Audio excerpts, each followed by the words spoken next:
Bem-vindos ao canal do Didáscalo. Esse aqui é meu segundo vídeo e a gente vai começar a falar um pouco mais sobre ideologias.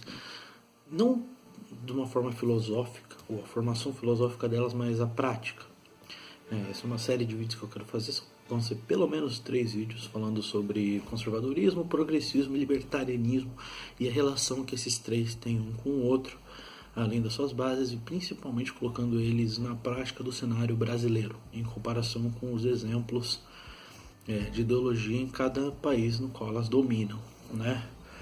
Então hoje eu queria começar falando um pouco sobre conservadorismo. Isso bate diretamente com o texto que eu fiz lá na página do Instagram do Diário Libertário, muito tempo atrás. Não é muito tempo, mas no final de 2018 eu fiz um texto em 3 partes, um texto bem grande, acho que foi o maior texto que eu já fiz lá, falando sobre conservadorismo brasileiro em comparação com o conservadorismo americano. Eu vou praticamente fazer um vídeo em cima daquele texto, né? Então é assim, o conservadorismo americano para o libertarianismo, para os anarcocapitalistas, é muito mais bonito de se ver do que o conservadorismo brasileiro. O conservadorismo brasileiro ele tem um problema muito profundo, que é a sua raiz. Enquanto a raiz do conservadorismo americano é dada pela Bill of Rights e a Declaration of Independence dos Estados Unidos, que tem uma base muito libertária. Você pega a Bill of Rights, ela é praticamente uma garantia da propriedade privada e da liberdade absoluta de qualquer indivíduo, né? Ela garante a liberdade de expressão, ela garante a liberdade do porte, posse de armas. A própria Declaração de Independência tem uma parte onde ela fala que o povo tem não só a autorização, mas o dever de, se um governo tomar um caráter tirânico, deles tirarem esse governo do poder por qualquer meio necessário e instaurar um novo, né? Então você vê dentro dos Estados Unidos uma cultura conservadora que tem uma raiz muito libertária. Obviamente muitos não seguem mais isso, né? Os republicanos hoje nem podem se dizer mais tão abraçados a essa cultura libertária originária, mas muito disso ainda está no veio do conservadorismo básico americano, né? Você vê, por exemplo, grupos americanos como os Oath Keepers, que se baseiam na Bill of Rights e na Declaração de Independência, que é um grupo feito por militares e policiais e bombeiros que fizeram juramentos para proteger a sua nação, o seu povo, e obedecer à Declaração de Independência e a Declaração de Direitos, tentando garantir isso, né? Você também tem outro grupo que chama 3%ers, seriam os 3%. Esse nome ele vem de uma lenda, né? Não sei se é uma lenda ou se é um fato histórico, mas eles falam que é um fato histórico, que quando os britânicos começaram a guerra de independência com os Estados Unidos começaram a guerra, mas quando os britânicos e os americanos começaram a guerra, só 3% da população americana pegou em armas e foi efetivamente lutar contra os britânicos, né? E eles se declaram descendentes desses 3%, descendentes ideológicos desses 3%, que defendem a sua nação e a sua pátria de qualquer forma, né? E não existe problema nenhum dentro da visão libertária você se considerar de uma certa cultura ou até exercer um certo nacionalismo, né? Afinal isso é um sentimento. O único problema nisso é você querer impor a outras pessoas. Se você quiser, de livre vontade, fazer parte de uma nação com declaração de independência, com constituição, esse caralho, vai lá, não tem problema, só não me obriga a fazer parte, né? É uma questão muito simples. Agora, quando a gente traz isso para o contexto brasileiro, onde nasce o conservadorismo brasileiro? Na verdade, o conservadorismo brasileiro ele é multifacetário. A direita brasileira é multifacetária. Você tem desde monarquistas, militaristas, varguistas, bolsonaristas. Você tem toda essa galera tentando descobrir quem é a direita de verdade. Tanto que, na minha opinião, no Brasil, os anarcocapitalistas ficam mais do lado da direita por uma pura questão dessa multifaceta. A esquerda no Brasil é muito homogênea, né? Ela pensa de uma forma e ela age de uma forma, e nessa forma ela vai. Mas não é assim que é a direita no Brasil.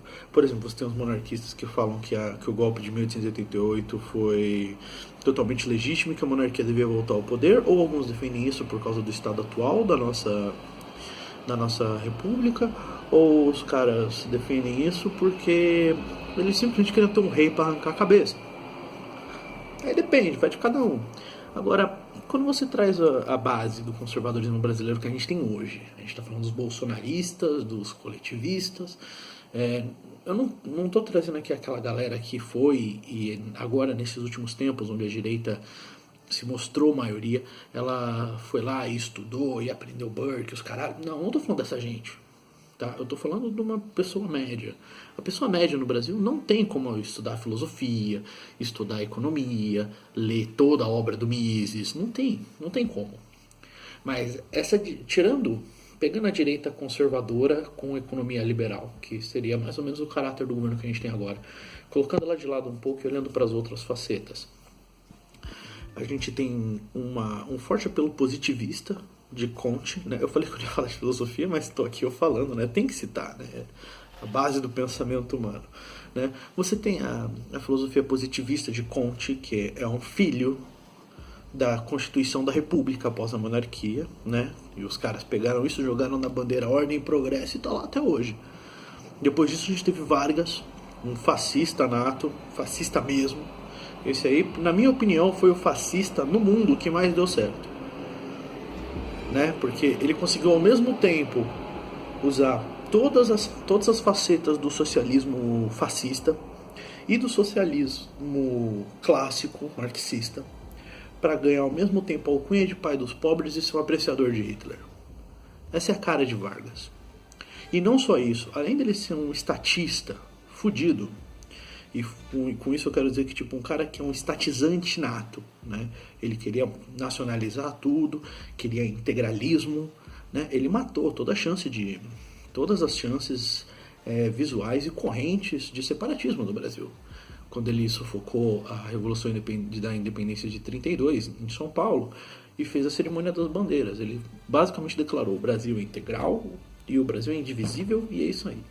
E isso até foi parar na nossa Constituição de hoje, da Constituição de 88. Se você quiser mais opiniões sobre isso, vai assistir meu último vídeo. Eu falei um pouco mais lá sobre. Então é assim, o conservador brasileiro, ele tem uma base coletivista, né? E essa base coletivista do conservadorismo brasileiro é muito errada. Muito errada, muito errada. Ele abre uma distância gigante entre, por exemplo, o conservadorismo americano, que tem uma base individualista, de garantia de propriedade privada, de garantia de livre mercado e livre concorrência. Obviamente, né, como estados são estados, o Estado americano foi inflando e aumentando a quantidade de coletivismo presente nele, de autoritarismo que ele praticava. E o problema é que no Estado brasileiro a gente já foi o maior possível. A gente passou por, no século passado, o quê? 3 ditaduras, 2 de Vargas e a dos militares. Né? É muita coisa, é muita coisa. Isso volta para aquele comentário que eu fiz no meu último vídeo sobre o Brasil ser um país com uma forte tendência autoritária. Isso acontece porque o Brasil é coletivista. O Brasil é coletivista até os ossos, num nível que tanto a direita quanto a esquerda defendem coletivismo de formas diferentes. É muito difícil você ver um conservador que genuinamente defende o individualismo total. Talvez, hoje em dia, com um pouco mais de aprofundamento nas ideias liberais clássicas, eles vejam isso com outros olhos. Mas, de novo, tirando essa galera que abraça o liberalismo misesiano, a gente tem um bando de salada. A gente tem uma salada de gente que quer manter instituições como a polícia, como o exército, às vezes até como o Estado, ao mesmo tempo que eles acham que é direito deles saúde, educação e segurança. O conservador americano não acredita que esses direitos existam. Para eles têm o direito à propriedade deles e o uso livre dela. E a forma como eles acham melhor. Então, assim, quando você faz em última análise, né, no contexto geral, o conservadorismo americano se aproxima mais do austro-libertarianismo? Sim. Sim. Essa é uma conclusão meio óbvia. Afinal, o que ele garante na sua raiz, na sua base constitucional e na sua base de independência, é a liberdade total, a liberdade individual e principalmente a liberdade à propriedade privada. Isso inclui não só seu corpo, como todas as extensões da sua propriedade. E o conservadorismo brasileiro é o socialismo de saia, né? É um socialismo escondido, é um socialismo que tenta fingir que quer conservar alguma coisa, quando na verdade eles só querem arrancar mais coisas dos outros cidadãos que não tem muita relação com isso.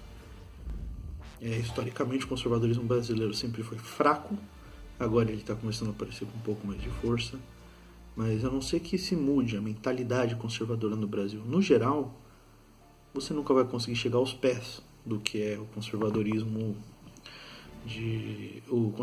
legal americano.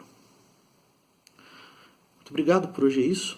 Não se esqueçam de se inscrever no canal aqui embaixo, ativar o sininho e visitar e dar uma lida no meu texto na íntegra na página do Diário Libertário no Instagram, @Diário Libertário. Muito obrigado e até a próxima.